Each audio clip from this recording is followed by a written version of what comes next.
આજના સંદેશનું જે શીર્ષક છે એ છે અંકુરથી અનંત, એટલે કે અંકુરણથી અનંતતા સુધી.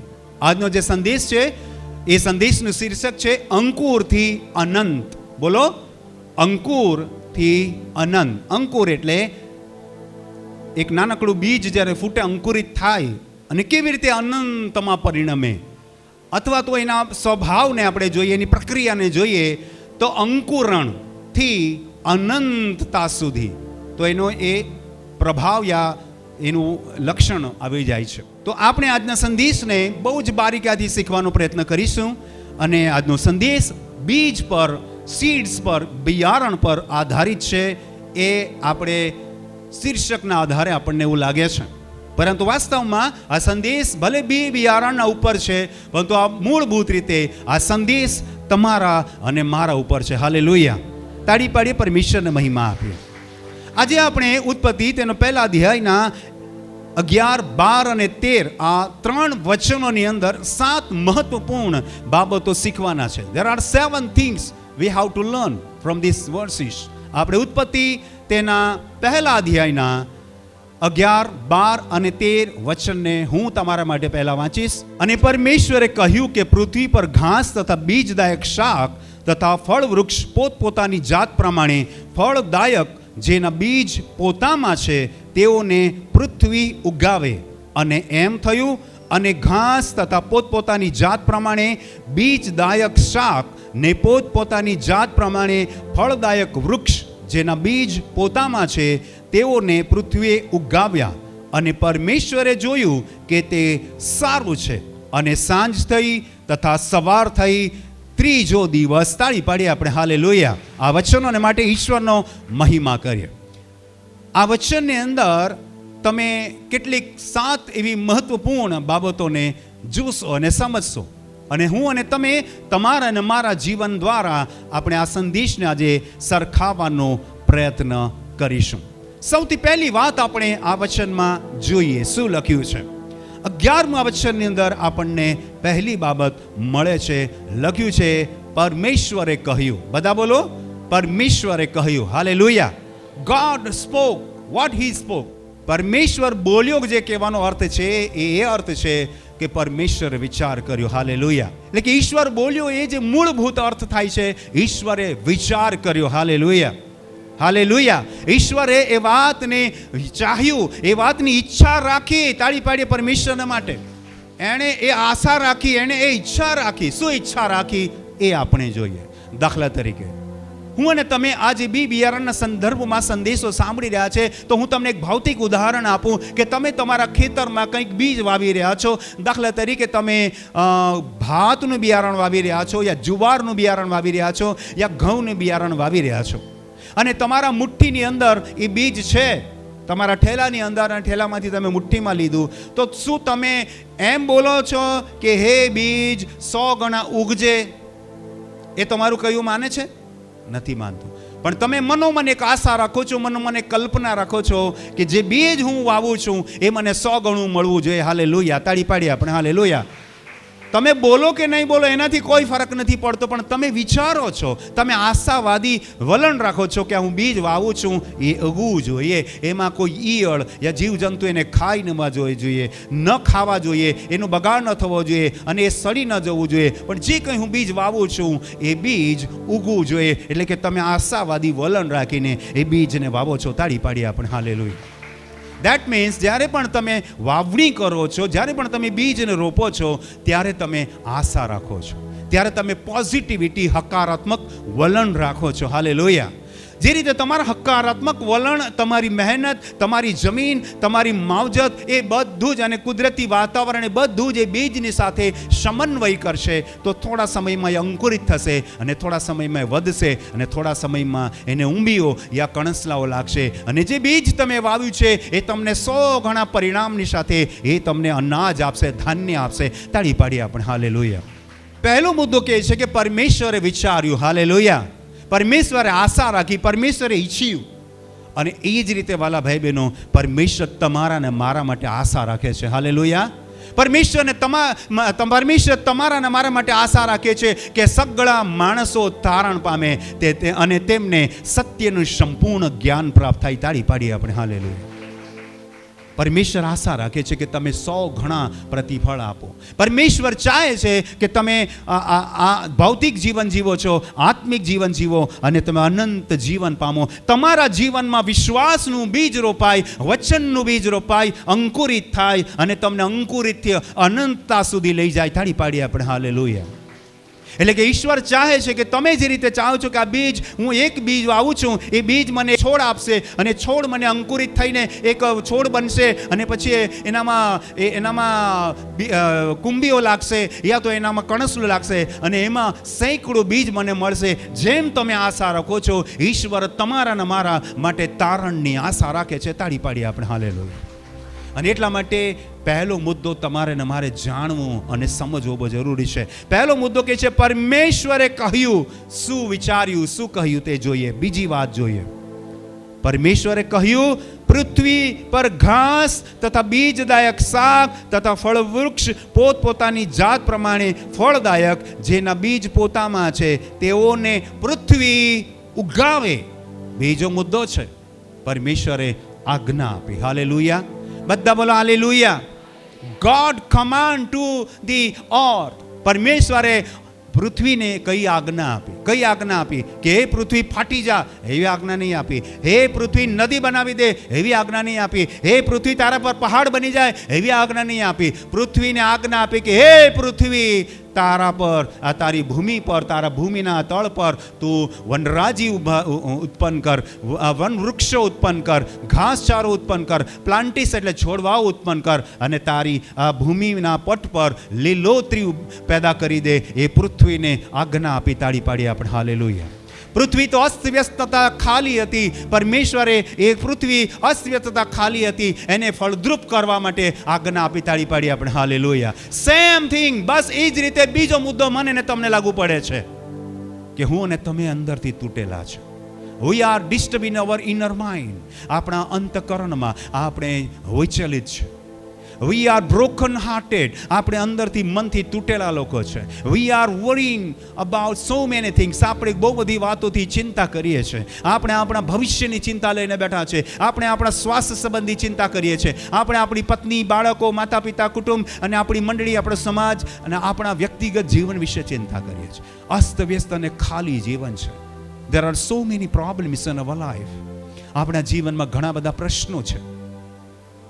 અળવિતરી જિંદગી જીવીએ છે, અધૂરી જિંદગી જીવીએ છે, નાખુશ જિંદગી જીવીએ છે. પણ પરમેશ્વર તમને ને મને આજ્ઞા આપે છે. હાલેલુયા. હાલેલુયા. જેમ પૃથ્વી અસ્તવ્યસ્તતા ખાલી હતી, પરમેશ્વરે બીજા મુદ્દામાં આપણને સમજાવે છે કે અસ્તવ્યસ્તતા ખાલી પૃથ્વીને પ્રભુએ કહ્યું તું તારા પીઠ પર, તારી આ જે પીઠ છે, તારું જે લેયર છે ઉપરનું, એને ફળદ્રુપ બનાવી દે. આટલી મોટી વિશાળ પૃથ્વીએ પરમેશ્વરની આજ્ઞા માની અને પોતાની જાતને ફળવંત કરી, પોતાની વાતને સંવર્ધિત કરી, પોતાની જાતને રિસ્ટોર કરી, પોતાની જાતની પૂરી તાકાત લગાવી દીધી અને એણે એક એક ઝાડ વૃક્ષોને પેદા કરી દીધા. તાળી પાડીએ આપણે. હાલેલુયા.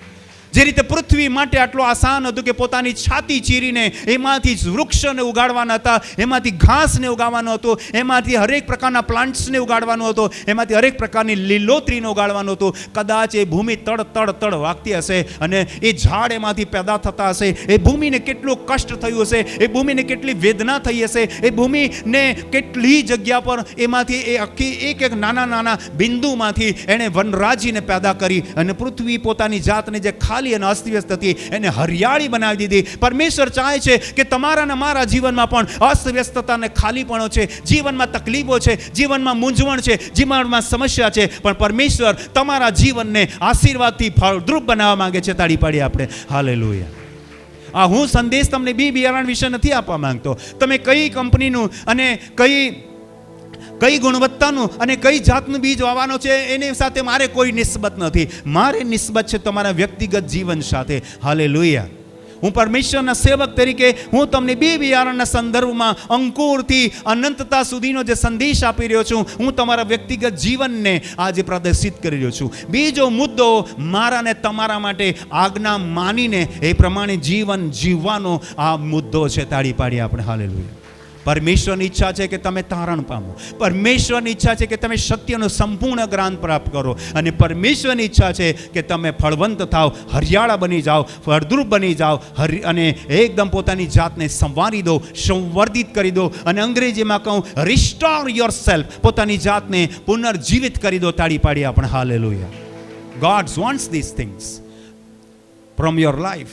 તમારા જીવનથી પ્રભુ આ ચાહે છે કે તમે શા માટે માયખાંગલું જીવન જીવો, શા માટે નિરાશ જીવન જીવો, શા માટે તૂટેલું જીવન જીવો, શા માટે હતાશ જીવન જીવો, શા માટે મૃત્યુની વાત કરતા હો, શા માટે તમે આત્મહત્યાના વિચાર કરતા હો. ના, પરમેશ્વર ચાહે છે કે તમે અનંતતાથી ભરપૂર થઈ જાઓ, ફળદ્રુપતાથી ભરપૂર થઈ જાઓ, આશીર્વાદથી ભરપૂર થઈ જાઓ. તાળી પાડીએ આપણે હાલેલુયા. પણ હું આજે ધર્મ સેવક તરીકે ઉત્પત્તિના પહેલા અધ્યાયના 11, 12 અને 13 વચનમાં કુલ્લે 7 મહત્વપૂર્ણ બાબતો તમને આજે શીખવાડવા માંગુ છું. બહુ ધ્યાનથી સાંભળીએ આપણે. ત્રીજી વાત કરીએ આપણે. ત્રીજી વાત શું છે? ત્રીજો મુદ્દો શું છે? અને એમ થયું. પૃથ્વીને કહ્યું તો પૃથ્વીએ કર્યું કે નહીં કર્યું? કોઈ આનાકાની કરી પૃથ્વીએ? બિલકુલ નહીં. કેમ કે આ પૃથ્વીને કોણે નિર્માણ કરી હતી? પરમેશ્વરે નિર્માણ કરી હતી. હાલેલુયા.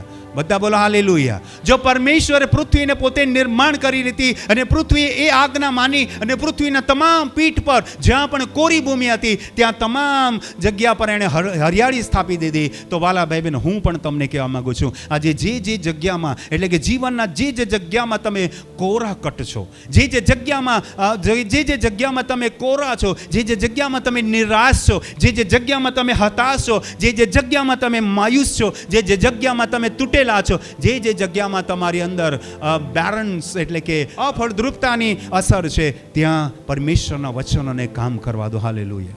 બધા બોલો આમીન. હાલેલુયા. આજે તમારે ને મારે પોતાની જાતને રિસ્ટોર કરવાની જરૂર છે. તમારે ને મારે પોતાની જાતને સંવર્ધિત કરવાની જરૂર છે. તમારે ને મારે પોતાની જાતને, પોતાના વિચારોને, પોતાની બુદ્ધિને, પોતાના શરીરને, પોતાના આત્માને, પોતાના મનને ફરીથી સંવર્ધિત કરીને સંવારવાનો સમય છે. તાળી પાડીએ આપણે હાલેલુયા. જેમ આપણી ખેતીમાં આપણે એને સંવારીએ છીએ, આપણે એને સાફ કરીએ છીએ, પથરા આપણે વીણી કાઢીએ છીએ, કાંટા વીણી કાઢીએ છીએ, ખેડકામ કરીએ છીએ, ચાસો પાડીએ છીએ અને પછી આપણે વાવેતર કરીએ છીએ. આપણા વ્યક્તિગત જીવનને સંવારવાનો સમય છે. This is the right time to restore our life. Hallelujah. આ જ સહી સમય છે કે આપણે આપણા જીવનને સંવર્ધિત કરીએ, આપણા જીવનને પુનઃસ્થાપિત કરીએ. હાલેલુયા. હાલેલુયા. કેટલા મુદ્દા જોયા આપણે? 3. પહેલો મુદ્દો પરમેશ્વરે કહ્યું એટલે કે વિચાર્યું. બીજો મુદ્દો પરમેશ્વરે પૃથ્વીને આજ્ઞા આપી. ત્રીજી વાત, સૃષ્ટિએ પોતાની સૃષ્ટિએ ઈશ્વરની આજ્ઞા માનીને, પરમેશ્વરની આજ્ઞા માનીને પોતાની જાતને સંવર્ધિત કરી. સંવર્ધિત એટલે ફળદ્રુપ કરી. ચોથો મુદ્દો કહે છે, અને પરમેશ્વરે કહ્યું પૃથ્વી પર ઘાસ તથા બીજદાયક શાક પોતપોતાની જાત પ્રમાણે ફળદાયક, જેના બીજ પોતામાં છે. The fourth number is a very important for us. ચોથો મુદ્દો તમારા અને મારા માટે અત્યંત મહત્વનો છે. આખા આ 11 થી લઈને 13 વચનમાં તમને બીજ જોવા નહીં મળશે. હા, બીજની વાત જોવા મળશે, પણ there is no seeds. કોઈ પણ જાતનું બીજ યા ગોટલી યા કોઈ પણ જાતનું તમને સૃષ્ટિના વર્ણનમાં જોવા નથી મળતું. પરમેશ્વરે પૃથ્વીને આજ્ઞા આપી ત્યારે પૃથ્વીએ પોતાની તમામ શક્તિનો ઉપયોગ કરીને, પરમેશ્વરના સામર્થ્યનો ઉપયોગ કરીને મોટા મોટા ઝાડો પેદા કર્યા અને પરિપક્વ ઘાસ અને પરિપક્વ પ્લાન્ટ્સ એટલે છોડ. અહીંયા જે શાક લખ્યું છે ને, એ શાકનો શબ્દ અંગ્રેજીમાં પ્લાન્ટ એટલે કે છોડ શબ્દ આપણે વાપરીશું. શાકનો બીજો અર્થ તમે કરી શકો છો, શાકભાજી કરી શકો છો, પણ ખાલી શાક શબ્દ આપણે વાપરી નથી શકતા, કેમ કે એ રંધાયેલી વસ્તુ છે શાક, પણ શાકભાજી આપણે એને લઈ શકીએ. તો આપણે જોઈએ કે એ જે કંઈ ઘાસ બનાવ્યું, જે કંઈ પ્લાન્ટ્સ એટલે કે છોડ બનાવ્યા અને જે કંઈ ઝાડ વગેરે બનાવ્યા, મને તમે કહો એમના બીજ ક્યાં હતા? ભૂમિમાં હતા યા એ વૃક્ષ એ છોડ યા એ પ્લાન્ટ યા એ ઘાસમાં હતા? ભૂમિની અંદર હતા યા ભૂમિની ઉપર હતા? બીજ ક્યાં હતા? જ્યારે પરમેશ્વરે આ સૃષ્ટિને આજ્ઞા આપી અને સૃષ્ટિએ તમામ પ્રકારનું ઘાસ, તમામ પ્રકારના છોડ અને તમામ પ્રકારના વૃક્ષો બનાવ્યા, ત્યારે મને તમે કહો ઉગાવ્યા, જે પૃથ્વીએ ઉગાવ્યા, બનાવ્યા નહીં, પૃથ્વી ઉગાવ્યા, તો તમે મને કહો કે બીજ ક્યાં હતું? પહેલી વખત એક એવો નજારો જોવા મળે છે કે જ્યાં બોટનિક સાયન્સ ફેલ થઈ જાય છે. બોટનિક સાયન્સ એટલે વનસ્પતિ વિજ્ઞાન નિષ્ફળ જાય છે. કેમ કે આપણે માનવીય ધારાધોરણ પ્રમાણે જોઈએ, બોટનિકલ સાયન્સ પ્રમાણે જોઈએ કે કોઈ બીજને આપણે જ્યારે વાવીએ ત્યારે સમયાંતરે અંકુરિત થાય, સમયાંતરે વધે અને સમયાંતરે પરિપક્વ બને અને એની ઋતુ આવે ત્યારે એ ફળ લાગે અને ફળની અંદર યા ફળની બહાર એનું બીજ હોય. જેમ કે કાજુ જેવા જે ફળ હોય છે એમાં એનું બીજ બહાર હોય છે અને આંબો હોય તો એની ગોટલી અંદર હોય છે. પણ પહેલી વખત પરમેશ્વરે એવી આજ્ઞા કરી પૃથ્વીને, તો પૃથ્વીએ જ્યારે જે કંઈ વૃક્ષો, જે કંઈ ઝાડ, જે કંઈ છોડ અને જે કંઈ ઘાસચારો ઉગાવ્યો એ પરિપક્વ હતું. તાળી પાડી આપણે હાલેલુયા. કાંઈ જ અધૂરું નહોતું. જેમ કે ઘાસ ઉત્પન્ન કર્યું પૃથ્વીએ, તો કેવું આટલું નાનું નહીં ઉત્પન્ન કર્યું, જે પરિપક્વ હોય એ ઉત્પન્ન કર્યું. એનો દાખલો હું પછી બતાવીશ, પહેલાં આપણે સમજીએ. જ્યારે કોઈક આંબો પૃથ્વીએ ઉગાવ્યો તો આંબા લાગેલા જ, એ ડાયરેક્ટ લાગેલા જ તમને આંબા જોવા મળે. જ્યારે પૃથ્વીએ આજ્ઞા માની, તે આજ્ઞા કેવી રીતે માની? બિલકુલ પરિપૂર્ણ રીતે માની. ખાલી ઉગાવી દીધા, લો ભાઈ હું વૃક્ષ ઉગાવી દઉં છું, હું ઝાડવા છોડવા ઉગાવી દઉં છું, હું ઘાસચારો ઉગાવી દઉં છું, બસ આ બાકીનું તું જાણે. તું વરસાદ મોકલે નહીં મોકલે, તારા પર હું ખાલી આટલું ઉગાવીને બેસી જાઉં. પૃથ્વીએ એવું કામ, અધૂરું કામ નહીં કર્યું. પરમેશ્વરે તમને ને મને એક માનવીય જીવન આપ્યું છે, 60, 70, 80 વર્ષની જીવન. કાંઈ લેવા દેવા નથી આપણને ઈશ્વર સાથે. અધૂરું જીવન જીવીએ છીએ, અધૂરું જીવન. પૃથ્વીએ જ્યારે ઘાસ, છોડ અને વૃક્ષો ઉગાવ્યા તો કેવા ઉગાવ્યા? એ બીજ ક્યાં હતું? એમના પોતાનામાં હતું. તાળી પાડીએ આપણે હાલેલુયા. આજે આપણે આપણા જાતનું નિરીક્ષણ કરીએ. આજે આપણામાં ઝાડ, છોડ અને ઘાસ જેવી સ્થિતિ છે ખરી, પણ અફસોસ બીજ નથી આપણામાં અનંત જીવન નથી. તો આપણે બીજાને અનંત જીવનની વાત કેવી રીતે કરી શકીએ? આપણે પ્રાર્થના નથી કરતા તો બીજાને પ્રાર્થના કરવા માટે કેવી રીતે કહી શકીએ? આપણે બાઇબલ નથી વાંચતા તો બીજાને બાઇબલ વાંચવા માટે કેવી રીતે કહી શકીએ? અને આ આપણા જીવનની અધૂરપને દર્શાવે છે. આપણે જીવનમાં અધૂરા છીએ, કાંઈ જ નથી આપણા જીવનમાં. પરિપક્વતા બહુ દૂર છે આપણાથી. આત્મિક જીવનમાં લોકો આળસુ અને નબળા થઈ ગયા છે. હા, આપણે 60, 70, 80 વર્ષનું જીવન તો જીવીએ છીએ. હા, આપણે સારા કપડાં તો પહેરીએ છીએ. હા, આપણે સારું ખાવાનું તો ખાઈએ છીએ. હા, આપણે સારા ઘરમાં રહીએ છીએ, પણ સારું જીવન નથી. જ્યારે પૃથ્વીએ એ જે કંઈ વન વૃક્ષોને યા ઝાડપાનને યા જે કંઈ ઘાસચારાને ઉગાવ્યા ને, એ બીજ એમનામાં પોતાનામાં હતું, પરિપક્વ ઉગાડ્યું. તાળી પાડીએ આપણે હાલેલુયા. ચોથો મુદ્દો કેવું છે? ચોથો મુદ્દો એના બીજ એના પોતામાં છે. આગળ આપણે જોઈએ, 5મો મુદ્દો જોઈએ. 12મા વચન વાંચીએ. તેઓને પૃથ્વીએ ઉગાવ્યા. હાલેલુયા. જેમાં બીજ પણ છે એવું જ એ વૃક્ષ, એવું જ એ ઝાડ, એવું જ એ છોડ અને એવું જ એ ઘાસ પૃથ્વીએ ઉગાવ્યા. અધૂરું કાંઈ નહીં ઉગાવ્યું. પૃથ્વીએ જે કંઈ કાર્ય કર્યું, આજ્ઞા બિલકુલ સંપૂર્ણપણે માની અને એકદમ પરિપક્વ ઝાડ અને વનરાજી એણે ઉત્પન્ન કરી. પરમેશ્વરે એવું કહ્યું હતું કે તારે જે બીજ પોતામાં છે એવું જ તારે વગર, બીજ વગરનું જોઈ નહીં. અને આજનો આધુનિક જમાનો કેવો થઈ ગયો છે ખબર? તમે બજારમાં જશો, તમને ફ્રૂટની દુકાને જશો ને, તો ફ્રૂટવાળો તમને શું કહેશે? સર આ જે ફળ છે ને સીડલેસ છે. કેવું ફળમાં આપશે તમને? સીડલેસ, એટલે કે બીજ વગરનું. મોટા માર્કેટમાં જમરૂખ આવી ગયા છે, મોટા એવા પપૈયા આવી ગયા છે કે જેની અંદર કાપશો તો બીજ નહીં નીકળશે. આજે લોકોમાં બીજ નથી. People become seedless. લોકોને જે જીવન છે ને એ આજે સીડલેસ બની ગઈ છે. સીડ્સ નથી, મતલબ એ ફક્ત ખાવાના ઉપયોગમાં આવે, ખાધા પછી 2 કલાકમાં એ બહાર નીકળી જશે. એ રિપ્રોડ્યુસ નથી કરી શકતું, એનામાં જીવન જ નથી. સીડલેસ જે ફ્રૂટ્સ છે એનામાં પોતાનામાં જીવન નથી. પોતાનામાં સ્વાદ બી થોડોક ઓછો હોય છે. આજે હું અને તમે એ વાત છે, સ્વાદ વગરના, પ્રેમ વગરના, ક્ષમા વગરના, દયા વગરના, મમતા વગરના. અને આપણામાં આત્મિક જીવન કોસો દૂર જતું રહ્યું છે. આપણામાં આત્મિક જીવન પેદા થઈ શકતું નથી કે મનુષ્યનું જીવન કેવું બની ગયું છે? સીડલેસ, એટલે કે બીજ વગરનું. આજે આપણામાં બીજ નથી. પૃથ્વીએ જ્યારે વૃક્ષો ઉગાવ્યા, ઝાડપાન ઉગાવ્યું અને હરેક પ્રકારના જે વનરાજી અથવા તો ઘાસચારો ઉગાવ્યો, એનામાં બીજ હતું. તાળી પાડી આપણે હાલેલુયા. પણ આજે આપણામાં બીજ છે કે નહીં એની તપાસ આપણે કરવાની છે. હા, બહુ સારા દેખાઈએ છે. હા, બહુ દેખાઈએ છે સરસ, બુદ્ધિશાળી, ગૌરવાન્વિત, પોતાની જાતને આમ અપ ટુ ડેટ રાખીએ છીએ, એકદમ એજ્યુકેટેડ રાખીએ છીએ, એકદમ ઇટિકેટીમાં રાખીએ છીએ, પણ ઇનસાઇડ આત્મિક રીતે બિલકુલ ખોખા છીએ. લોકો ખાઈને ફેંકી દે ને, એ જે ફળ છે ખાશે અને એમાં બીજ નહીં નીકળશે તો એ ફરી પાછું એ રિપ્લાન્ટ નથી થવાનું, ફરી પાછું ઉગવાનું નથી, અને આપણે ખાઈશું 2 કલાકમાં એ કચરો બની જશે. અને આપણે પણ એવું જ છે, આ 70-80 વર્ષના જીવનમાં સીડલેસ જીવન જીવીએ છીએ, એક દિવસે નરકની અગ્નિમાં કચરો બની જાય છે. વાલા ભાઈ બહેનો, આજે આપણા જીવન વિશે તપાસ કરવાનો સમય છે. 6થો મુદ્દો આપણે જોઈએ 12મા વચનમાં, અને ઘાસ તથા પોતપોતાની જાત પ્રમાણે બીજદાયક શાક ને પોતપોતાની જાત પ્રમાણે ફળ વૃક્ષ જેના બીજ પોતામાં છે તેઓને પૃથ્વીએ ઉગાવ્યા. અને પરમેશ્વરે જોયું, પરમેશ્વરે સૃષ્ટિનું નિર્માણ કર્યું. ત્યારે દર વખતે જ્યારે એણે નિર્માણ કર્યું ત્યારે એણે કહ્યું સારું છે. એટલે કે મોંથી નહીં બોલ્યા ને આંખોથી નહીં જોયું, એને સંતુષ્ટિ થઈ. હી સેટિસ્ફાઈડ. હાલેલુયા. મનની અંદર એનું જે પણ શક્તિ છે, એનું પવિત્ર આત્મા એ સંતુષ્ટ થયો. બાઇબલ કહે છે પવિત્ર આત્મા ખીન પણ થઈ શકે છે, પવિત્ર આત્મા ગુસ્સે પણ થઈ શકે છે, અને પવિત્ર આત્મા પ્રસન્ન પણ થઈ શકે છે. બાઇબલ કહે છે હિબ્રુ પત્ર 11મો અધ્યાય 6મું વચન શું કહે છે? વિશ્વાસ વગર પરમેશ્વરને પ્રસન્ન કરવો એ બનતું નથી. એ ખુશ પણ થાય છે. હાલેલુયા. એને કોઈ મોં નથી, એને કોઈ આંખ નથી, એને કોઈ હાથ નથી, એને કોઈ પગ નથી, પણ એને ભાવના છે. એ વિચારી શકે છે, એને કાર્ય કરી શકે છે. એ સંતુષ્ટ થયું. કઈ બાબતે સંતુષ્ટ થયું? પૃથ્વીએ આટલા ઘાસ ઉગાવ્યા, આટલા ઝાડ ઉગાવ્યા, સીડલેસ ફળો ઉગાવ્યા, એટલા માટે ના ભાઈ, પરમેશ્વરે જેવું ઈચ્છ્યું હતું એવું જ પૃથ્વીએ નિર્માણ કર્યું. તાળી પાડીએ આપણે. હાલેલુયા.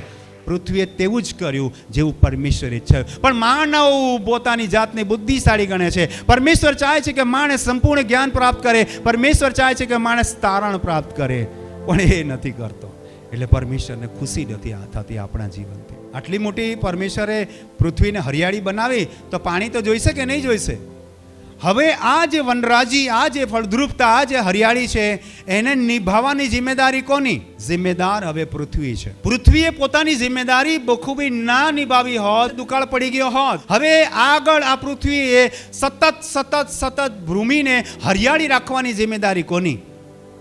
પૃથ્વીની. એ જ રીતે વાલા ભાઈ હું તમને કહેવા માંગુ છું, પરમેશ્વરે માતાના ઉદરમાં તમને ને મને નિર્માણ કર્યા, અને ત્યારબાદ તમને ને મને એક માનવીય જીવન આપ્યું. આ જીવનનો નિર્વાહ કરવો, જીવનને કઈ દિશામાં લઈ જવું, ફળદ્રુપ બનાવવું કે નિષ્ફળ બનાવવું, એ જિમ્મેદારી જેમ પૃથ્વીની હતી એમ તમારી ને મારી છે. 7મો મુદ્દો છે સાંજ થઈ સવાર થઈ ત્રીજો દિવસ. ત્રીજો દિવસ એ તમારી 3 અવસ્થાને દર્શાવે છે. બચપન, જવાની, ઘડપણ, 3 અવસ્થાને દર્શાવે છે. તમારી 3 સ્થિતિને દર્શાવે છે. આત્મા, પ્રાણ અને શરીર. અને તમારી 3 અવસ્થાને દર્શાવે છે. માતાના ઉદરનું જીવન, માનવીય જીવન, હવે પછીનું જીવન. આ 3 સ્થિતિને દર્શાવે છે. આપણા જીવનમાં આજે બધું જ બરબાદ થઈને બેઠું છે. આપણે તો આપણી ઈચ્છા ને આપણી ઈરાદા ને આપણી લોભ ને આપણા લાલચ ને આપણી લાલસા ને આપણી વાસનાના આધારે જીવન જીવી રહ્યા છે. આપણી ઈચ્છા પૂરી થવું જોઈએ. આપણે પ્રાર્થના તો કરી છે કે જેમ આકાશમાં તેમ પૃથ્વી પર તારી ઈચ્છા પૂરી થાવ, પણ આપણામાં કંઈ થતું નથી. પૃથ્વીએ તો એની ઈચ્છા પૂરી કરી દીધી પરમેશ્વરની, પણ મારી ને તમારી ઈચ્છા પ્રમાણે આપણે જીવન જીવી રહ્યા છીએ.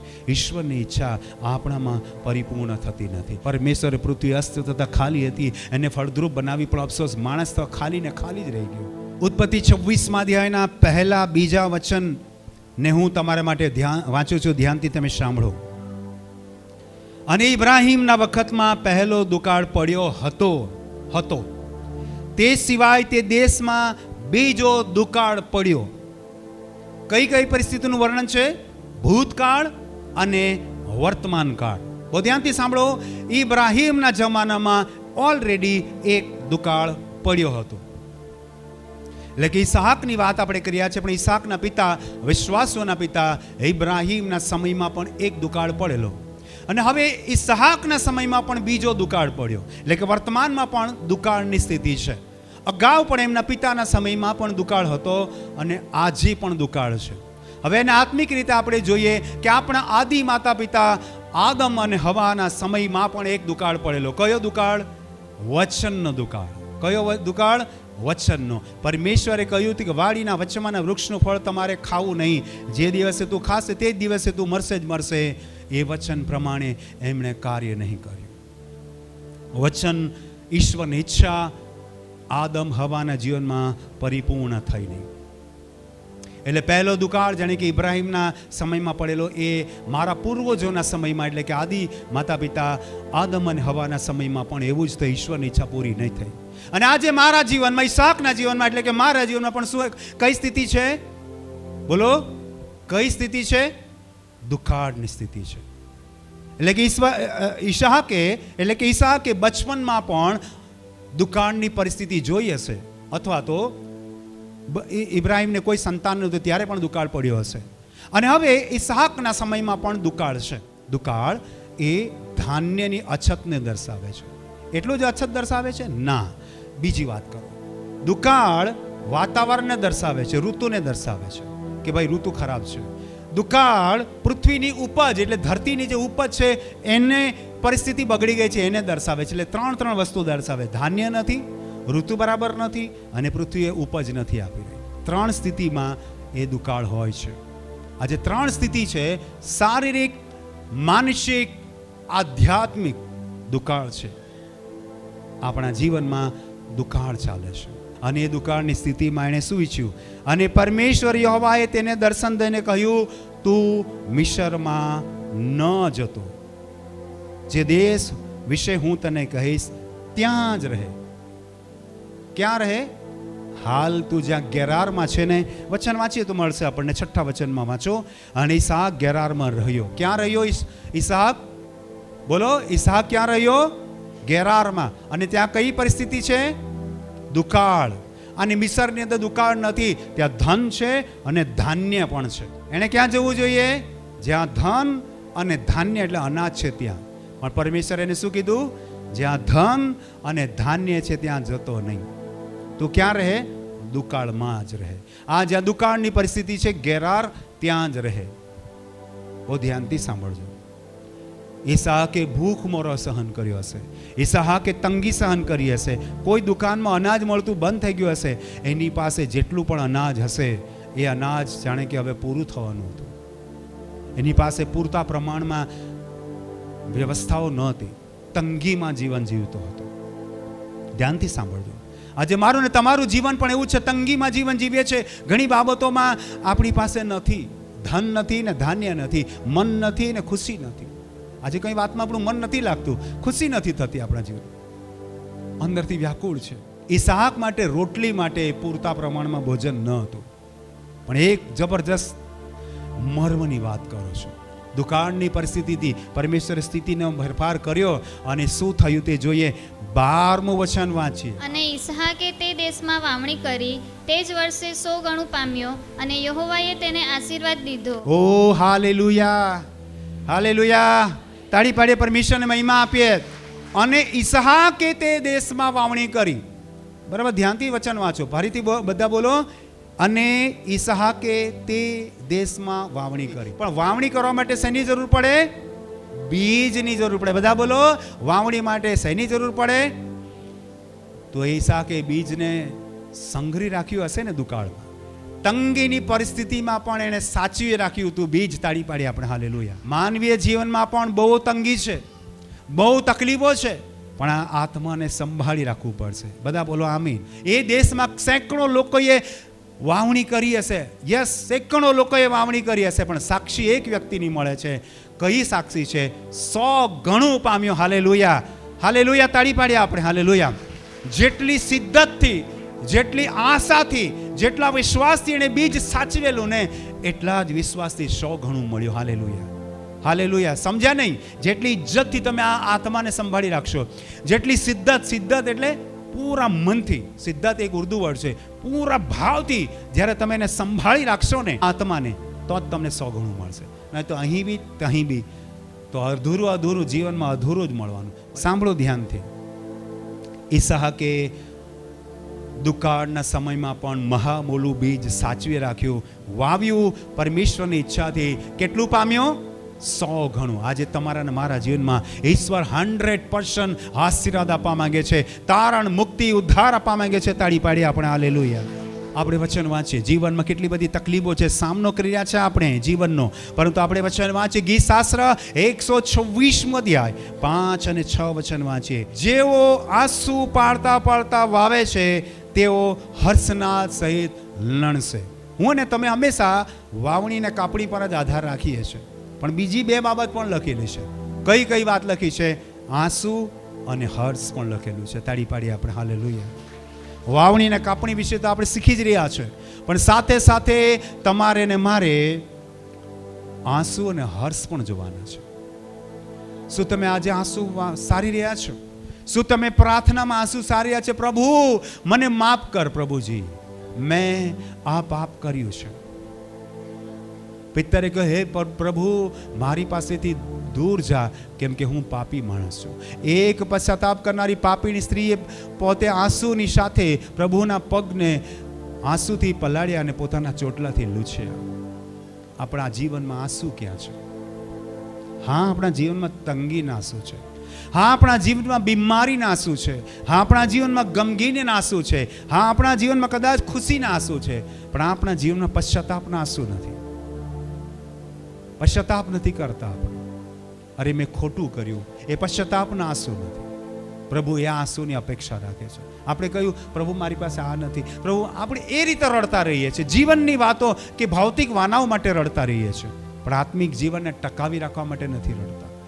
જેવો આંસુ પાડતા પાડતા વાવે છે, તેવો હર્ષના સહિત લણશે. તાળી પાડી આપણે હાલેલુયા. જેવું તમે વાવશો એવું તમે લણશો. આગળનું વચન, છઠ્ઠું વચન, જે કોઈ મુઠ્ઠીભર બી લઈને રડતો રડતો વાવવા જાય છે, તે પોતાની સાથે પીળીઓ લઈને ખચિત આનંદભેર પાછો આવશે. ઓ હાલેલુયા. બધા બોલો હાલેલુયા. જે કોઈ એનીબડી, કોઈ પણ વ્યક્તિ મુઠ્ઠીભર બી લઈને રડતો રડતો વાવવા જાય છે. બોલો, સામે મુઠ્ઠી કરો. મુઠ્ઠીભર.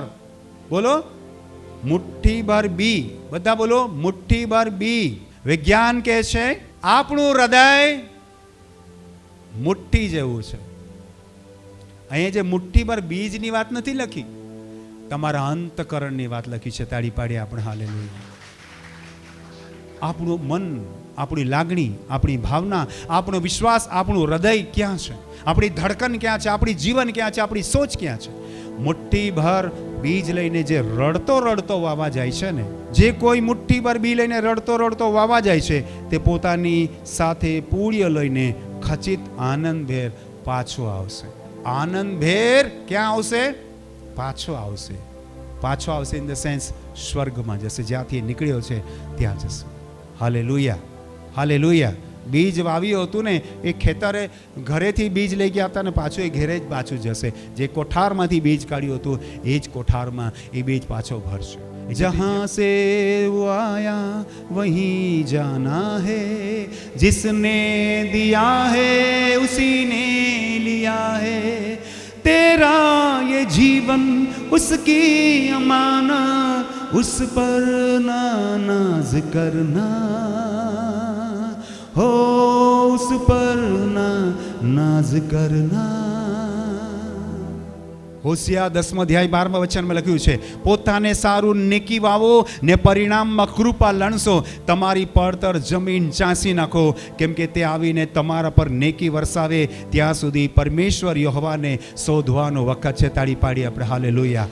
આ જ રાઈટ ટાઈમ છે, આ જ સહી ટાઈમ છે તમારા જીવનમાં પરમેશ્વરના વચનોને લાગુ કરવાનો. કાલે કોણે જોઈ, કાલ નથી આપણા જીવન છે. આજે તમારું ને મારું એક જ જીવન છે વાલા ભાઈ બહેનો. એને તમારે ને મારે અંકુરથી અનંત સુધી લઈ જવાનું છે. તાળી પાડી આપણે હાલેલુયા. આજના સંદેશ દ્વારા પ્રભુ આપ સર્વને પુષ્કળ આશીર્વાદ આપે. તાળી પાડીએ પ્રભુને મહિમા આપે. Hallelujah, hallelujah, hallelujah.